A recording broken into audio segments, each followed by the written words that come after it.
Hi friends, phone use பண்ணாதவங்களே உலகத்தில் யாரும் இருக்க மாட்டாங்கன்னு நினைக்கிறேன். எல்லாருக்கும் ஃபோன் தேவை. அதுக்கு ஒரு நம்பர் வேணும், ஐடி வேணும், நமக்கு நம்ம பேர் அதில் இருக்கணும், சிம் வேணும், டாப்அப் பண்ணணும், அப்படி இல்லைன்னா சர்வீஸ் போயிடும். சில பேர் பிஸியாக இருக்கும்போது அட்டன் பண்ண மாட்டாங்க, வேறு யாரையாவது வச்சு அட்டன் பண்ண வைப்பாங்க. ஹாலிடே போயிட்டு ஃபோன் எடுக்க மாட்டாங்க, சிக்காக இருந்தால் ஃபோன் எடுக்க மாட்டாங்க, காது மந்தமாக இருந்தால் ஃபோன் எடுக்க மாட்டாங்க. இப்படியெல்லாம் உண்டு.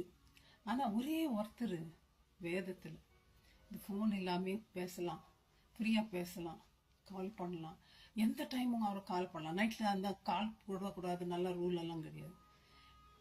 365 நாள் பகல் ராத்திரி எப்போ வேணுமானாலும் கூப்பிடலாம். அவர் பிஸி பர்சன். அவர் இருந்தாலும் நம்முடைய கால் ஒரு காலையும் ரிஜெக்ட் பண்ணுறது இல்லை, மிஸ் காலாக பண்ணுறது இல்லை.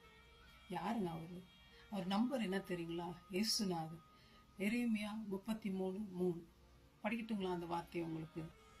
என்னை நோக்கி கூப்பிடு, அப்பொழுது நான் உனக்கு உத்தரவு கொடுத்து நீ அறியாததும் உனக்கு எட்டாததுமான பெரிய காரியங்களை அறிவிப்பேன்ற.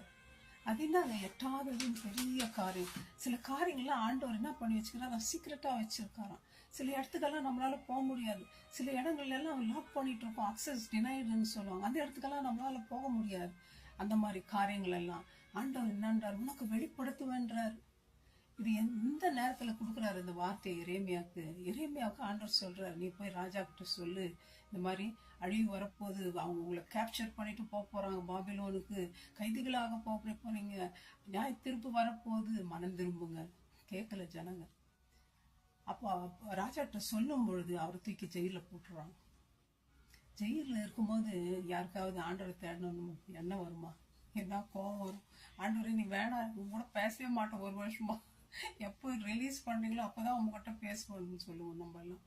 ஆனால் ஆண்டவர் தெரியாதா ஜெயிலில் அவர் இருக்கிறாருன்னு? ஆண்டவர் தெரியும். அப்போ கூட என்ன நோக்கி கூப்பிடுன்றாரு. ஜெயிலுக்கு ஆண்டவர் உள்ள போக முடியுமா? எல்லா இடத்துலையும் ஆண்டவர் போக முடியும். அவர் போகாத இடமே கிடையாது. சில பேரெல்லாம் ஒரு இடத்துல தான் பார்க்க முடியும், மற்ற இடத்துக்கெல்லாம் அவங்க எல்லாம் வரமாட்டாங்க. ஆனா என் தேவன் இயேசு கிறிஸ்து உலகத்தை படைத்தவர், பணக்கார ராஜாதி ராஜா, கத்தாதி கத்தா, எந்த இடத்துல எந்த தாழ்மையில நீங்க இருந்தாலும் உங்களை நோக்கி வர்றதுக்கு அவர் தயாரா இருக்கிறாருங்க. அவர் சொல்றதெல்லாம் என்ன நோக்கி கூப்பிடு. வேதனையா, இருள் சூழ்ந்திருக்கா, வாழ்த்து கவலையா, கண்ணீரா, துக்கமா, கஷ்டமா? ஃப்ரெண்ட்ஸ், எத்தனையோ மனுஷரை போய் கூப்பிடுறோம். நம்ம கொஞ்ச நாளைக்கு வந்து தான் ஹெல்ப் பண்ண முடியும். ஆனால் இயேசு கிறிஸ்து கடைசி வரைக்கும் நமக்கு உதவி செய்யறார். இந்த பாபிலோன் இந்த கேப்சரா அவங்க எடுத்து இஸ்ரேல் ஜனங்களை